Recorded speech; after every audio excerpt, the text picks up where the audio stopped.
schools at no cost to the students, and also provide employment for teachers and aides to work after school and in the summer to help these students learn their skills. So these are just some of the highlights. We have other competitive grants. I just gave you some of the big dollar ones. We also have entitlement grants that keep our district afloat. But we're really proud of the work we do. Our staff, our students are extremely committed, and we really care about the community. So we're happy to share this information with you.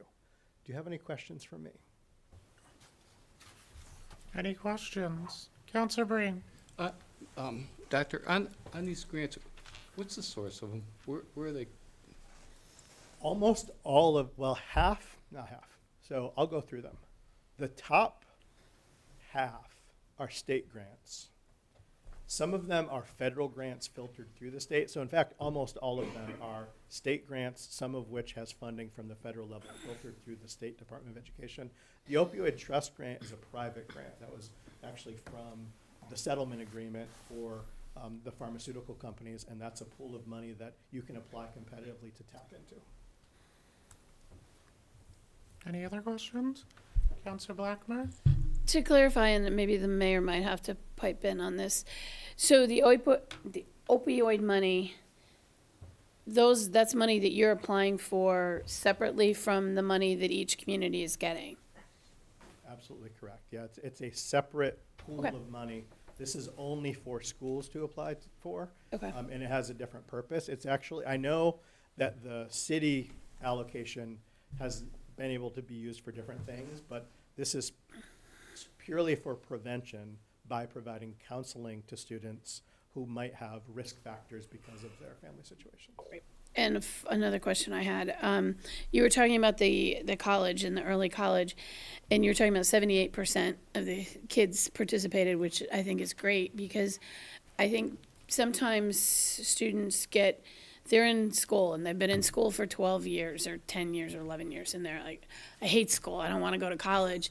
I mean, but college and high school are not the same. And sometimes just getting them in that one time in a safe place where they don't have to worry about failing 5 classes and their parents have spent money, or taking a class of something that they never really considered or they might be interested in, but it doesn't quote make money, seems like it's kind of a stepping stone. It's an enormous stepping stone. And in order for us to become designated as an early college school, Drury High School had to apply for 5 consecutive years. It's actually a high threshold to get the designation. And one of the things that they really wanted to see is that both MCLA and Drury was ready to take on that challenge of not just offering these opportunities, but really building up this stepping stone of student support so that students who wouldn't normally consider college would find themselves being successful in a college environment. And we finally proved to the state that we could do it, and we've had this enormous success ever since. It's very intentional, though. We want the students, it's beneficial to all students. So students who are already going to college, great, they bank some more free college credits. There's no downside to that for anybody.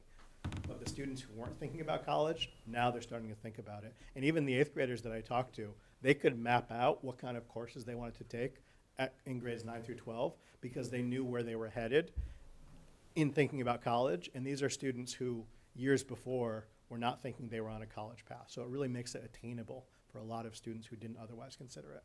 Yeah, I personally, as a parent, would have really appreciated a free year, a free semester. Who's going to say no to that? Counselor McCarron? Thank you for the presentation. I think it was really great. I could relate to a lot of what you were saying.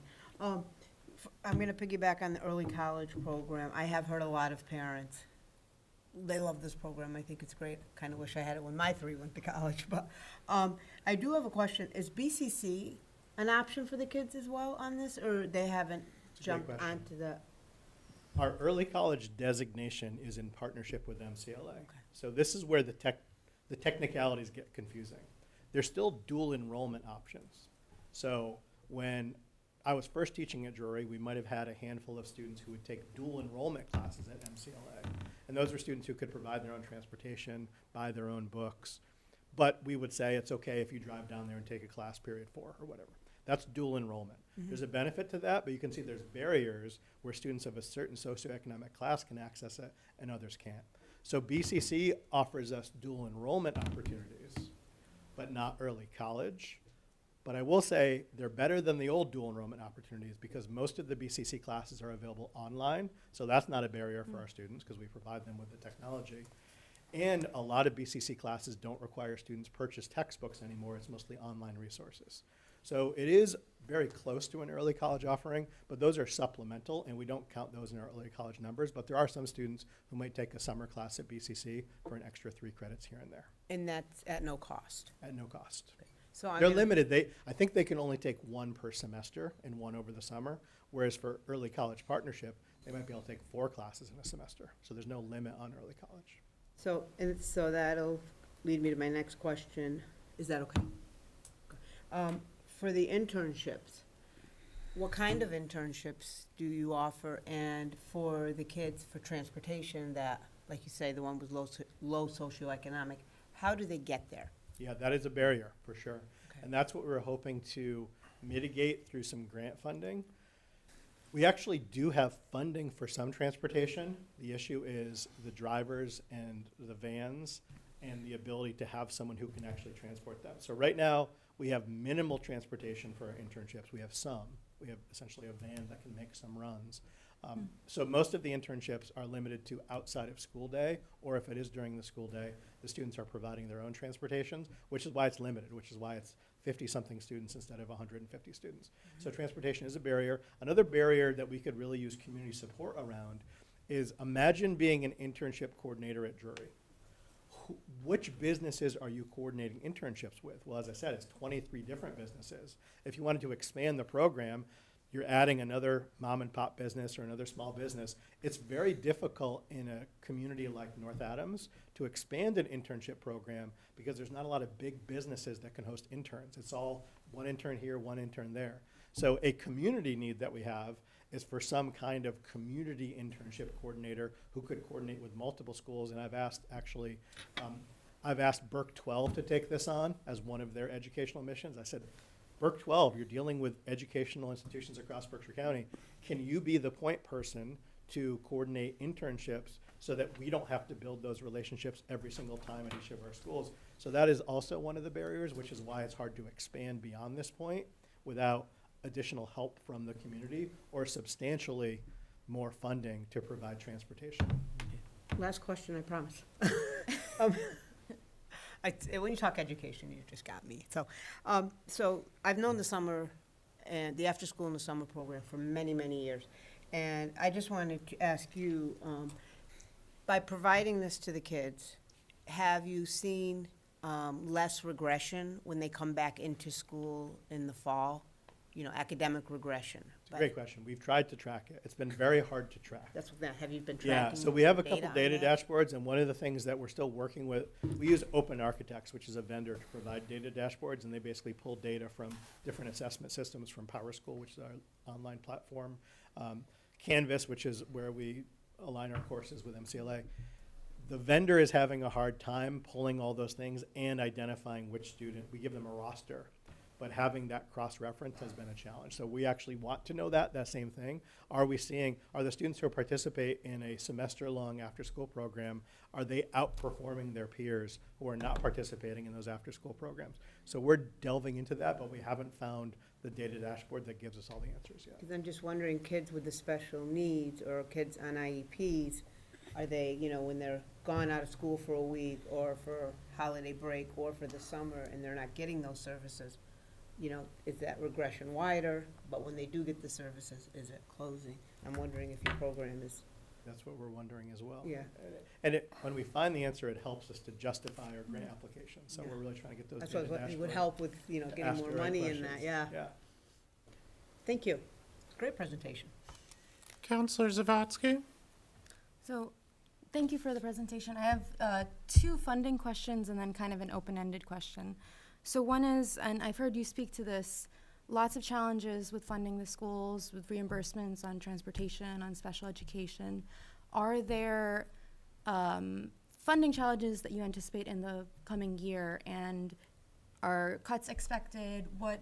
How are you going to be adjusting to not as much money coming from the state as you would hope? Yeah, it's a great question. It's certainly something we think about a lot. We've had facilities and finance subcommittees talking about this very issue.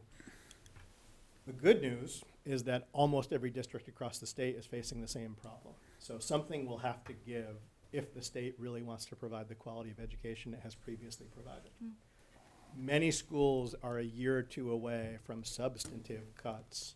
Some are already happening, and you see other communities where they're asking, a regional district might ask for a 10% increase from a local assessment. Those are common requests in this day and age. We're not at that stage yet because previous superintendent, the mayor and previous mayors have been very fiscally conservative with our reserve funding. So we have 2 solid years of a buffer of reserve funding without having to make any significant cuts. We might make a minor cut here or there, or as I said, reallocate a position. But we're coming into the next 2 years from a position of strength, but it is a finite position of strength. There's a point where we'll need a much deeper request to the city. We'll need more from the state. And there are wheels turning at the state level. I believe you heard a presentation from Jesus Levia about the MTA initiatives. Jesus is a great resource, and he has provided a lot of information. His backstory is that he helped Greenfield with a lot of education funding. He happened to move to North Adams, became interested in it. One of the things that he pointed out to me that makes me mad, but is the reality of the state in which we live, in 2007, the state funding calculation changed so that there was a cap put on any community. They could never, they would always get 17.5% of their funding from the state, no matter how wealthy they were. So the wealthiest communities in the state that can afford to pay for their schools still get 17.5% of their funding from the state. That wasn't true before 2007.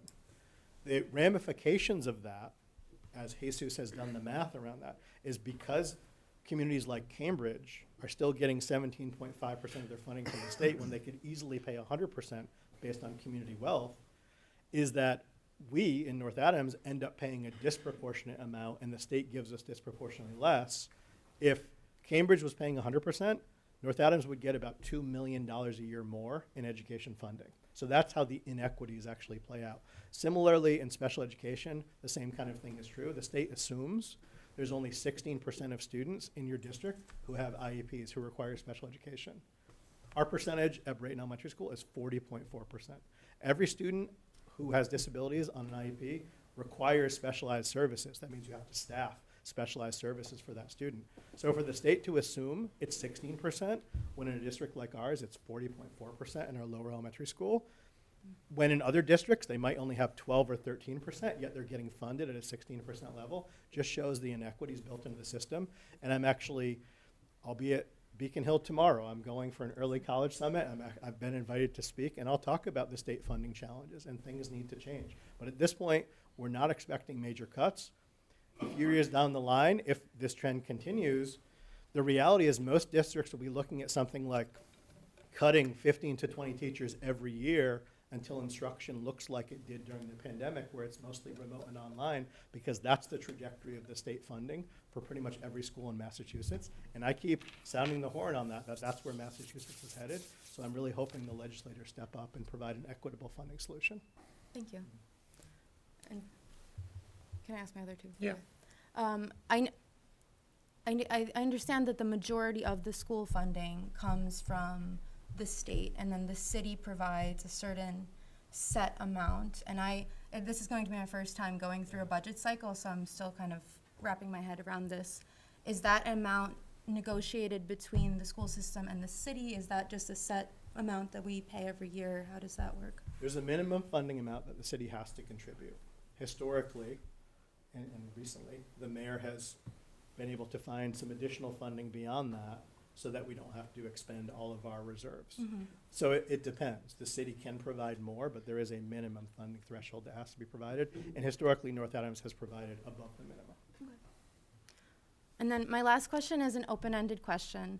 Just from what you've heard from students, we would love for students to stay in North Adams, to come back to North Adams. What sort of things can we do as a community to keep our young folks here or keep them coming back?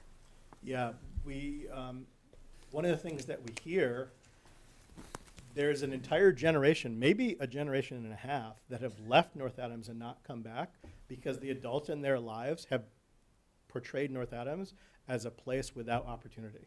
That's been a narrative in North Adams.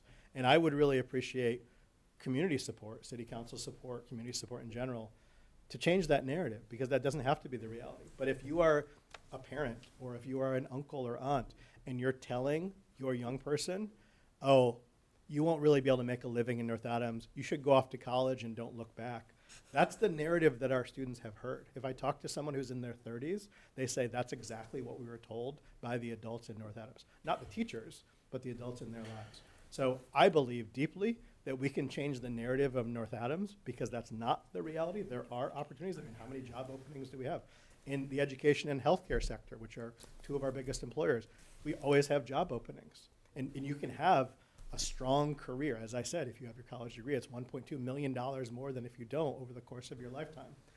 So there are opportunities, and we need to make sure that our students know that, and they believe in that, and that we believe in them. And I think that's the biggest thing that will change that culture, that perception, because we're starting to get buy-in from the students that they're beginning to believe in themselves. We need North Adams to believe in them as a community as well. Any other questions? Counselor McDonald? Yeah, thank you so much for this presentation. It was great. I have a few questions, if that's all right. Would it be possible for you to email this presentation to Absolutely. the counselors? Because I would love to just have it as reference. Thank you.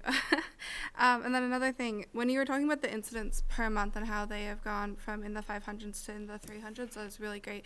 Can you say how those numbers compare to last year, or how they compare to other schools, or both would also be Yeah. great. I don't know how they compare to other schools, because each school kind of tracks things differently. And I can't exactly compare them year to year. I would have provided that data if I could. Part of the problem is with the new code of conduct, we also implemented a new way of entering referrals, behavioral referrals, through PowerSchool, which you know as a student. So our teachers directly input the behavior violation into the PowerSchool platform, which then immediately generates the data, and we can run our reports and see the behavioral infractions. That wasn't in place the year before. The year before, we used a different system. So it's really comparing apples to oranges. We do have some trend data, though. For example, before we changed over to the new system last year, we saw that a year and a half ago, when Drury High School implemented the Yonder pouches and the no cell phone policy, that month-to-month comparison from the previous, actually it was the quarter-to-quarter. So that fourth quarter, when we implemented the no cell phone policy at the high school, compared to the fourth quarter of the year before, overall discipline rates dropped by 75%. Not cell phone related discipline, in terms of fighting, in terms of harassment, in terms of skipping class. That number dropped by 75% once students didn't have cell phones on their persons anymore, or didn't have cell phones that were open and available. So we have some historical data to show that we're trending downward. And so I don't know how that compares from this year to last year, but we were already trending downward. And then we saw that spike at the beginning and the consistent downward trend. And I will say, I do have some more recent data, and it sort of goes down and then plateaus, as you'd expect. But overall, we're seeing that decline. And we do have, this is public information, we've been part of the Rethinking Discipline Network because we do have a lot of students who end up suspended from school. And that connects us with state resources around rethinking discipline. Because the idea there is not to never suspend a student. Sometimes students need to be removed from school because of a violent act or something. When those things happen, it doesn't mean you shouldn't suspend. It just means what are all the steps in between that would have helped a student not make that choice. And that's where we're doing a lot of work. We call that Tier 2. Tier 1 is what's going on in the classroom. Tier 3 is basically suspension or getting the dean of students or principal involved. Tier 2 is everything in between, and the more we can help remediate student behaviors at that level and get them back in the classroom ready to learn, the fewer suspensions that we will have. And so that's ongoing work. And there's some comparison data of suspensions in our district compared to other districts, but that's the only comparison data I have. Well, thank you. No, that sounds great. It sounds like things have been decreasing. On the same topic, do you think that all these behaviors are being reported when it comes to hallways, bathrooms? Like, there are a lot of areas where students find ways to bully or push the limits where they might not be seen or reported by teachers. There's no way to know what's not reported, but Right. we can look at the data that shows that spike at the beginning of the year. And I do think that spike at the beginning of the year was partially a result of the new code of conduct and everybody being hyper vigilant around it and saying, oh, this is a behavior violation. This is something that needs to be reported. And so some of the decline can be a lack of vigilance, but we're not seeing that in our walkthroughs. So we're seeing that it seems like things have been reported accurately at the beginning of the year, causing that spike. And then if we do walkthroughs of the buildings, we're not seeing a lot of unreported behaviors. So I don't know. I would say things like bullying can often be unreported, and that's where we're not just waiting for students to step forward. We've actually embedded a social emotional learning curriculum in all of our schools. We use something called Second Step at Brayton, and we use something called Wayfinder in grades 3 through 6 and 7 through 12. And that's a curriculum that's done during morning meetings or during advisory period at jury at least once or twice a week, where they're building in those upstander, reporting bullying conversations so that students who don't feel comfortable are empowered to be able to report and share out, because we just don't know if they're not telling us. Great, thank you. I have one more quick thing. I hope that's all right. I didn't hear too much about IEPs, and I was wondering if you have any statistics about IEPs being followed, or just how many students at the North Adams Public Schools are on IEPs? Yeah, I referenced it in terms of it's 40.4% at Brayton. Overall, across the district, we have 31.8% of students on IEPs, which is way higher than the state average. Right. Okay, thank you. They are followed, and the evidence of them being followed, by and large, they're followed, overwhelmingly they're followed, is that review from the Department of Elementary and Secondary Education I referenced. That review, that monitoring review, was exactly that. Do you have the right procedures in place in your district? And are you following the legal procedures? Are the IEPs being followed? Are they being communicated effectively? So we did score very high in that. There were no findings, as in they found no problems with the way that we were implementing our IEPs. The only findings they had were, and this is a real challenge in our district as well, and this is another thing the community can help support, is that some of our teachers in special education and in other areas are not yet fully licensed. They have college degrees, but they have waivers or they have emergency licenses, and that has to do with the pool of applicants in our community. But also, a lot of our teachers haven't gone through the traditional MCLA teacher prep program. They're coming from different avenues to try out teaching, which is good, but that means we need to help support them and give them more licensure opportunities and make sure MCLA is giving them what they need, and that also the community having more people moving into the community would increase our pool of applicants, and that's the kind of support we need to make sure that there's no finding around that in the future. Great, thank you so much. Anyone else? Counselor Fitch. In case you haven't realized, you've got an engaged group of counselors here, especially the new counselors. Like, they're awesome, they're curious, they're wanting to be involved. I was just trying to think of different ways that we could pull these new counselors and all of us into the school systems more so that we can learn more from you and support you better. So like, I was just looking at my calendar. It seems that Start with a Hello Week is in September. I can't believe it's been that long. What other opportunities are for us to show up? I love that. So volunteer opportunities exist. If you go to our district website, you can click right on the bottom to sign up as a volunteer. And then Emily Schiavone, who's our family outreach coordinator, can provide some opportunities. At the elementary school, it might be coming in to read to a class. It might be helping out with a special program. At our secondary level, we're always looking for someone to work with our life skills class, which is real skills for the real world class, for people to present. If you have a particular area of interest or an expertise in your career, presenting that to the students. We also would like more community members to be involved in those learning walks. I want you to see what goes on the jury walls. We have nothing to hide. We have things to brag about. I would love to have you go through with us with that checklist and be like, what are the students doing? Are they engaged? Are they not engaged? We're not afraid to share that with everybody because we want you to see it. We know you'll walk away saying, wow, that was really cool. Here are some areas that you could tighten some things up, but this is what we experienced overall. So you can also just send me an email if you want to be involved in some kind of learning walkthrough or classroom visit, just to get the vibe of what's going on in our classrooms. I would love to host a group of counselors or community members on such a visit. Thank you. Any other questions? I have a question for you. First, thank you so much for this informative presentation. I think I learned a lot more about our schools than I knew before. I love seeing the metrics showing improved behavior and improved performance as far as learning. I think that's wonderful that we're getting better at math because math is very important.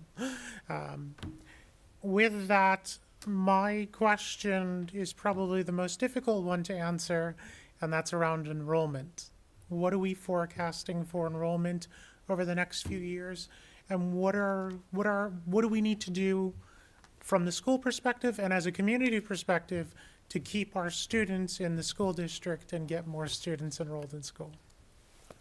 We have seen, there's evidence that the early college program is enticing students to either stay in our district or come school choice to our district. But that's a relatively small percentage. That's Yeah. not pre-K through 12. So we do think the new Greylock building will be an attractive building for young families and for students in those grades. So we think that's a good option. We have seen some stabilization, but we don't know what the pre-K picture looks like. By stabilization, I mean in general, if you think about the entire grade span, looking at sixth grade, looking at fifth grade on down, we have about 80 students in every grade. So there's not a huge dip where there's 112 in this grade and 62 in the next grade. It's around 80. It's 84 here, 78 here, 89 there. So it's in that ballpark all the way down from sixth grade, essentially down to kindergarten. The pre-K numbers are a question mark. Right now, actually this very week, they're doing pre-K enrollment and pre-K testing to find out which students are coming into our third grade, our 3-year-old program. We have a 3-year-old program and a 4-year-old program. Which students are coming into our 4-year-old program or which students are new to us coming to kindergarten. But it does look like there's a decline. And the new building project predicts a decline. Right now, we have more classrooms at Brayton than we have in the new building. Because the prediction is we will drop about 15 students or so over from last year to this year to next year, so that by the time in 2027, our pre-K through 2 program is at the new Greylock building. We'll have 4 to 5 classes in each grade instead of 5 to 6 classes in each grade at that level. I think we're holding true to that prediction. It's tougher to predict the impact of McCann. McCann now has a lottery system for enrollment instead of a checklist of behavior and academic. It's purely a lottery-based system. We have a sense of how many students have applied, but we don't get the McCann numbers until May to know which of our students are going to McCann. BART obviously is an attractive offer for some families. A lot of families like a school like BART just because they have a longer school day and longer school year. We think we're very competitive with BART when it comes to arts and technology and academics and extracurriculars, but those are competing demands in our district. So we're having those conversations. I think you will see a drop of about 15 students per grade level, so we might see that 80 average go down to 65 over time, and that is going to lead to a reduction in the budget, but that's the problem with the scalability, is if we go from 85 students, that's essentially 4 teachers per grade level. If we go to 65, it's 3 teachers, but the class sizes are huge. And if it's 70, it's still 4 sections. So it really just, we're projecting about 15 per grade level over time and a plateauing there, but you never know. We don't know who's coming as far as 1-year-olds and 2-year-olds who might be either moving into the district or who might not be accounted for yet. Thank you. Anybody else? All right, thank you, Dr. Callahan. Thank you very much.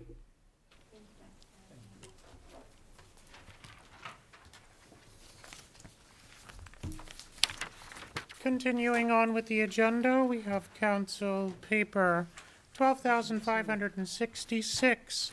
Communication number 12 from Mayor Jennifer A. Maxey announcing new appointments of Kristen P. Gleason, Lisa Pisano, and Randall Kemp to the Animal Control Commission. New appointment Colleen Banks, and reappointment Kevin Lamb to the Board of Health. Reappointment of Barbara Murray to the Hoosick Water Quality District. Reappointment of Sandra Thomas to the Register of Voters. And new appointment as alternate Christopher Voss to the Zoning Board of Appeals. Mayor, would you like to speak to your appointments? Basically, the reappointments, thank you so much for continuing our new appointments. We're excited about having some new people on our commissions. I'm extremely excited about filling all the slots on the Animal Control Commission because we have lots of work to do. So I thank all these individuals for their service and their commitment to moving North Adams forward. Thank you. Next, we have Council Paper 12,567, Communication number 13 from Mayor Jennifer Maxey, presenting a proclamation in support of Developmental Disabilities and Brain Injury Awareness Month. Mayor Maxey, would you like to speak on your communication? Thank you. I'd like to proclaim March 2026 as Developmental Disabilities and Brain Injury Awareness Month. Whereas developmental disabilities and brain injury awareness have observed each March to increase public awareness of the needs, strengths, and contributions of individuals living with these types of disabilities and brain injuries. And whereas developmental disabilities and brain injuries affect individuals and families across all communities, and those impacted bring diverse talents, perspectives, and resilience that enrich the fabric of North Adams. Whereas individuals with developmental disabilities and brain injuries deserve the opportunity to live independently, work meaningfully, and participate fully in community life with dignity and respect. And whereas family members, caregivers, service providers, and advocates play a vital role in supporting individuals and promoting inclusion, accessibility, and equity. The City of North Adams is committed to promoting policies, programs, and partnerships to support inclusion, accessibility, and equal opportunity for all people and their abilities. I now therefore, Jennifer A. Maxey, Mayor of the City of North Adams, do hereby proclaim March as Developmental Disabilities and Brain Injury Awareness Month with the City of North Adams, and I encourage all residents to recognize the contributions of individuals with disabilities, support inclusive practices, and work together to build a community where everyone can thrive. Thank you, Mayor. I will file the communication without objection. Next, we have Communication Council Item 12,568. Communication number 14 from Mayor Jennifer A. Maxey, presenting a proclamation in support of Transgender Visibility Day. Mayor Maxey, would you like to speak on your communication? Absolutely. So I'd like to proclaim and acknowledge Transgender Day of Visibility as March 31st, 2026. Whereas the City of North Adams is committed to fostering a welcome, inclusive, and equitable community for all residents, regardless of gender, equity, or expression. Whereas Transgender Day of Visibility is observed annually on March 31st to celebrate the lives, contributions, and resilience of transgender and non-binary people, while also raising awareness of the discrimination and challenges they continue to face each day. Whereas transgender individuals contribute meaningful knowledge to the cultural, civic, and economic vitality of North Adams, enriching our community through their talents, leadership, and lived experience. Whereas the City of North Adams affirms that all people deserve dignity, safety, and respect, and recognizes the importance of uplifting transgender voices and ensuring equal protections under the law. Now, I therefore, Jennifer A. Maxey, do proclaim March 31st as Transgender Day of Visibility in the City of North Adams. Thank you, Mayor. Councilor Shade, could I present Yes. this to you? Absolutely. I'll come to you. Thank you. Thank you.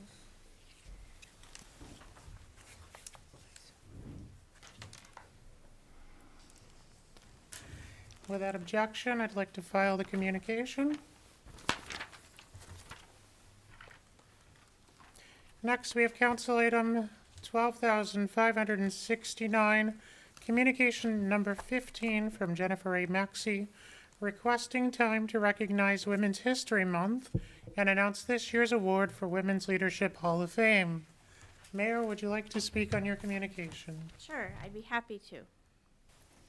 As we know, March is Women's History Month, a time to honor the women who have set the path for many of us through their strength, their vision, and their determination to shape our communities and continue to inspire future generations. In 2022, as the first female mayor of the City of North Adams, I established this Hall of Fame to recognize extraordinary women who have made a lasting impact on North Adams. This honor celebrates those who have served as mentors and role models, advanced the cause of women's rights, uplifted others, and strengthened our community through their leadership, compassion, and courage. These are women who have paved the way for a better tomorrow, not only in North Adams, but as a society. This year, I'm proud to induct a person that I call a friend, a person that I call a colleague, and a person that I call a former student. As a lifelong North Adams resident, President Council Ashley Shade has dedicated her career to advocacy, public service, and community impact. I told you to wear your pink suit. A graduate of McCann Technical High School and Massachusetts College of Liberal Arts, she holds a Bachelor of Science in Business Administration. Ashley is known not just for her leadership, but for her compassion, her ability to listen, to understand, and to stand up for those whose voices are often gone unheard. She has been a tireless advocate for the LGBTQ+ community and marginalized communities at both the local and national levels. Here in North Adams, Ashley has served on multiple boards and commissions, always working to make our city more inclusive, equitable, and welcoming. In 2021, she was elected to the North Adams City Council. Today, she serves proudly as the president of the City Council, as the first openly transgender person in Massachusetts to hold this role. Through her leadership, compassion, and unwavering commitment to others, Ashley is an inspiration to all of us. She continues to champion equality, representation, and the opportunity for all. Ashley leads not only with strength, but with a heart, and our community is a much stronger place because of it. Thank you.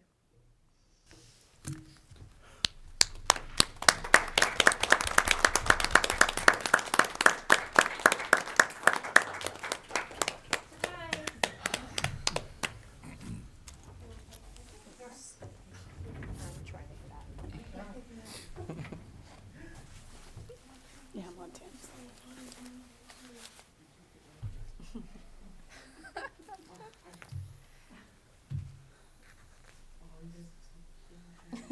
All right, it would only be tradition because you have to go on this side. You ready? You're gonna pick me up?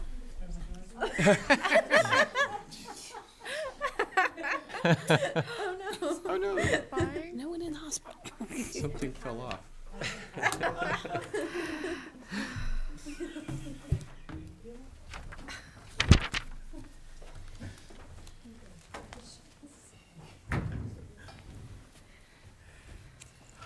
That'll be a good picture. It's a good picture, I gotta do. Damn it. Thank you. I was not expecting that. Well, I didn't see anybody in the audience, so I was wondering what you were doing. Thank you. Okay. We have no licenses this evening.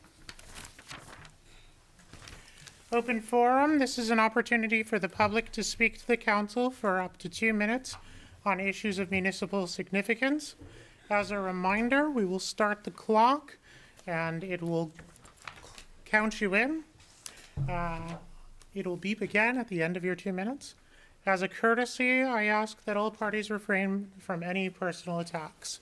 Would anybody like to speak during open forum? Can you point that? Just one moment. We skipped over the National Grid. Oh, that's correspondence. Okay, thank you.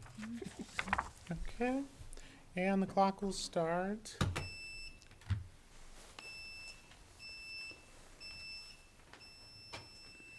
I'm Virginia Reel from North Adams, and just some quick things. First of all, I don't know what you did to the materials packet, but it was so much more readable and digestible, and it communicated so much better. So whatever people did to make that change, I want to tell you that it was really beneficial. So thank you for that. I have some items that maybe could be put on for update at the next council meeting. One is where we're at with the budget, where we are at with Six Sullivan School, and then the community planner. And then finally, I saw that another inspection was done on the overpass repairs, and I think it would be good for the community to hear the results of that, if everything's fine, but we should be informed because that's such a major thoroughfare and safety risk. That's it. Thank you. Would anybody else like to speak? Seeing none, we will continue.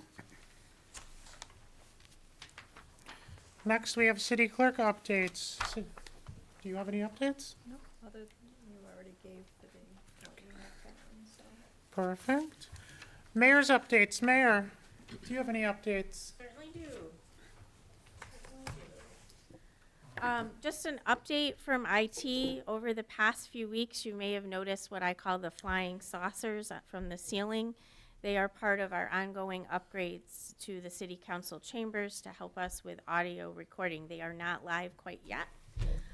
Also, to enhance our Zoom and YouTube capabilities, we added additional power and new feed lines in this room yesterday. Next, we will be wiring all the microphones and cameras, along with trying to figure out and configure the control desk. So that's our next phase. We are still working through the details of integrating the public access to our audio system. So more to follow on that, but we are making slow but steady progress. Our favorite topic of the month, potholes. The highway department has been making their own blacktop mix. We're producing about 3 to 4 tons of blacktop a day. So we're working diligently to make temporary repairs until the local asphalt companies open in a few weeks. So we ask that people continue to be patient with us. If you see something that is a significant pothole, please call the highway department at 413-662-3157. Some fun stuff. We have recently awarded our Chapter 90 summer pavement improvements to LB Corporation in the amount of $470,000 and change. This project is aimed to enhancing roadway conditions over several streets. Those streets are Ashton, Barth, Bliss, Church, Davidson, Montgomery, Rickard, and South Streets. All residents will be notified in advance about construction, but we're anticipating around April 14th that they will start to mobilize. That date depends on the weather as well as the blacktop company opens. When they open. These are improvements that are long overdue on these streets. Again, it will be just a reclamation project, but that is brought to you by our Chapter 90 funding. Also, I'd like to give you an update on Heritage State Park. We have a qualifications for architectural firm that are due. The RFQ is due on Tuesday, March 31st at 11. For pre-development design services at Heritage Park. This will include undertaking exterior design work for buildings 1, 2, 3, 5, and 6, with a primary focus on roofing and siding systems for each structure. The project has generated a lot of interest. We have about 20 firms who have submitted inquiries. And this project is funding through a one-stop, the Underutilized Properties Program, and was awarded to us in the fall in the amount of $250,000. So again, this is just pre-design work. This is going to tell us what we need to do in each building. Also on the chapter of projects, at the Harriman and West Airport, we are ready to go underway for constructing or bidding for the 6-unit T-hangar construction. We are looking to build across from the city's Shamrock hangar, 6 units to enhance our airport. Bid packages for this project will be available starting tomorrow at 12 o'clock. Construction is expected to be completed in the summer of 2027, and the estimated cost of that investment is close to $1 million, which most of it is coming from the FAA, the MAC, and there will be a small city share, which we will discuss when we get closer to a real number. We're very excited because it will expand aircraft storage capacity at our facility, support local pilots and aviation businesses, but most importantly, strengthen the infrastructure of the airport to expand. So we're excited about that. Small thing, but very important thing. The city of North Adams recently received a grant in the amount of $8,000 for MassDOT. And you may say, why are you telling us about an $8,000 grant? I think it's important because this will allow us to procure 2 solar-powered speed back signs that will be installed near Berkshire Towers. As most of you know, we've had a lot of incidents near Berkshire Towers with the students crossing and cars flying. So we're working with the college to get these installed, but we were very excited we could get this funding through MassDOT. So we're coordinating the shipment, the installation, and all that fun stuff. But we're hopeful soon that we will have these signs up near MCLA Berkshire Towers. So that's all I have for tonight. Thank you, Mayor. Liaison updates, counselor updates. Counselor Zawadzki? Hello. So first, I was hoping to maybe get an update from the mayor at the next meeting. Hopefully, we are through icy sidewalk season, but we had a little bit of a rough winter with some snow-covered sidewalks and some, I know that the city was working on issuing fines to particular property owners that were not clearing their sidewalks, but there were still problem areas. I sent you some, like Union Street was really bad, and that's high speed and lots of people walking there. So I was just wondering if we could get an update on that. In terms of liaison updates, the Affordable Housing Trust, for those of you that don't know, it's a new board that has just started in North Adams that allows us to collect and spend money for the purpose of housing for low and moderate income people. We have our next meeting is tomorrow night in this building, but on the second floor conference room and on Zoom at 5:15. We're just getting started up, so we're looking at housing data tomorrow night. We're also brainstorming. It's really exciting if you're interested in that sort of thing. I think we're in a really exciting phase of our development as a board where we're looking at a bunch of things and we're figuring out what it is that we want to do. So any members of the public that want to join, it's a great opportunity either on Zoom or in person. Tomorrow, 5:15, second floor conference room. That's all. Thank you. Mayor Maxey? If you don't mind, Councilor Zawadzki, could you just clarify, you want an update on how many fines were given out for sidewalk clearing? Yeah, if we could Okay. just, I know there was an extra effort for giving out fines, and there are problem areas that weren't cleared. So where are we with that? Okay, Yeah, so- great, thank you. Anyone else?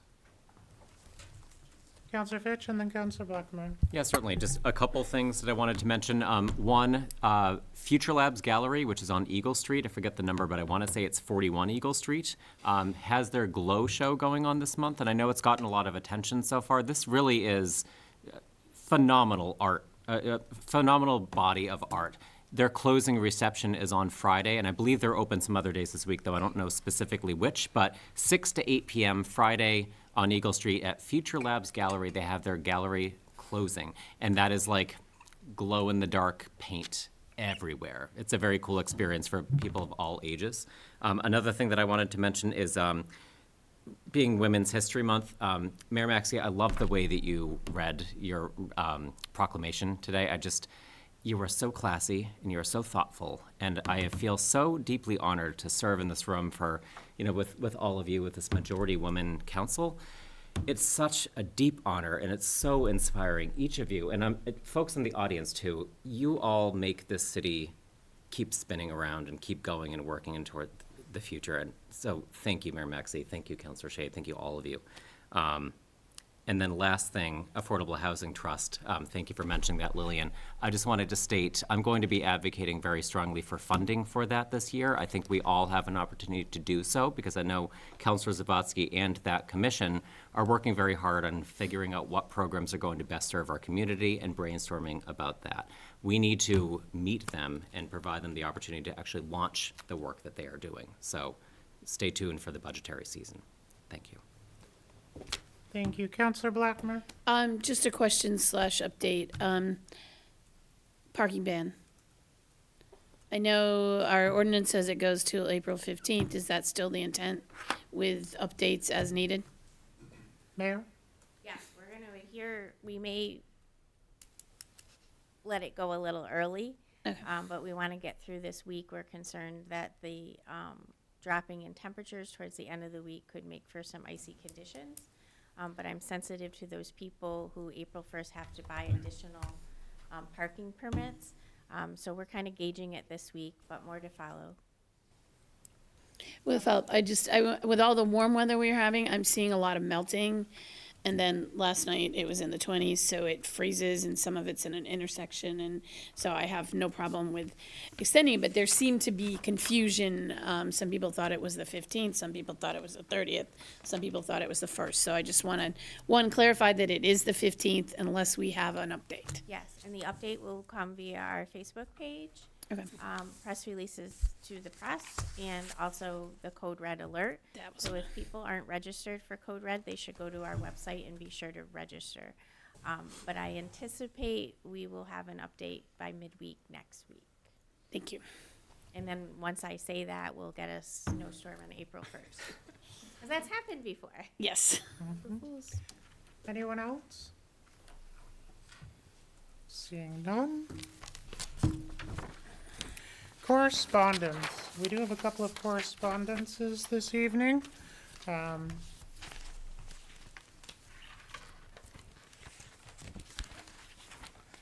They are from National Grid. So one update from National Grid, there is a planned outage scheduled for the area.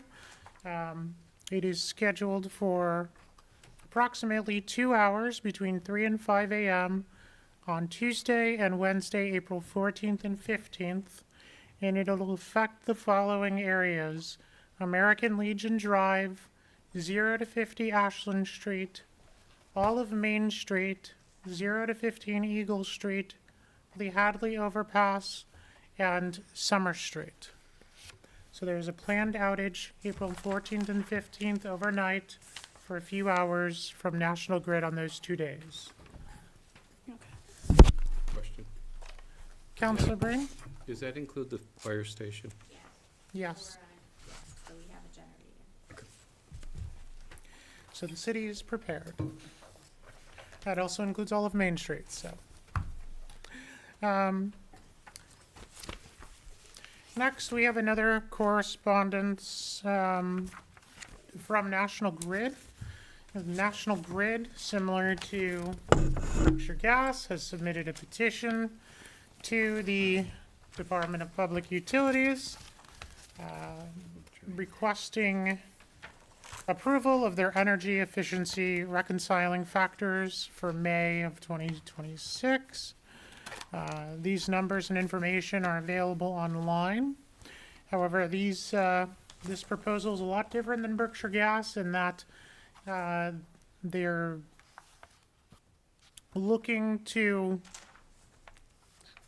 set rates rather than set dramatic increases.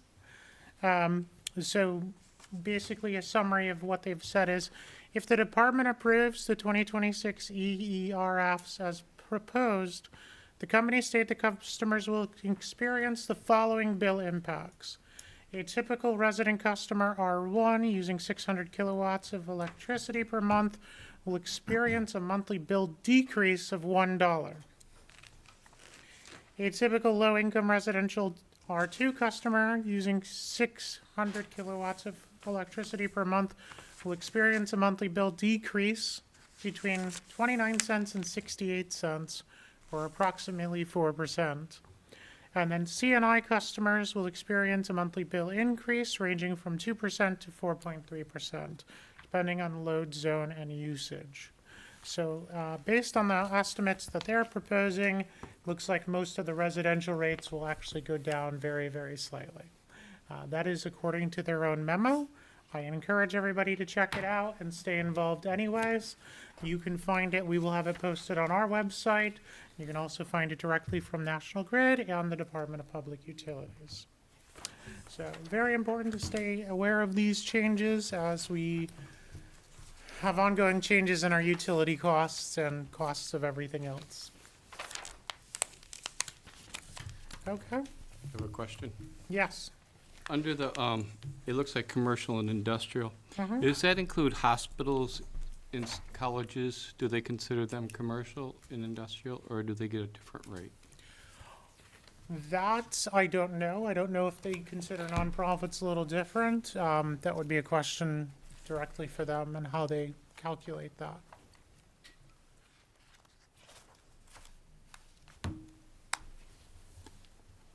It's something we could certainly look up and look into.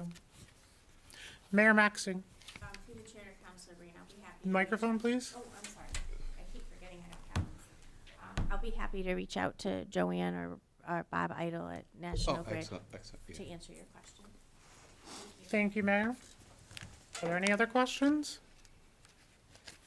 Okay, seeing none, that is all of our correspondence. A motion to adjourn is in order. So moved. Counselor Blackmer, do we have a second? Second. Counselor Fitch? All in favor of adjournment? Aye. Any opposed? The meeting is officially adjourned. Thank you.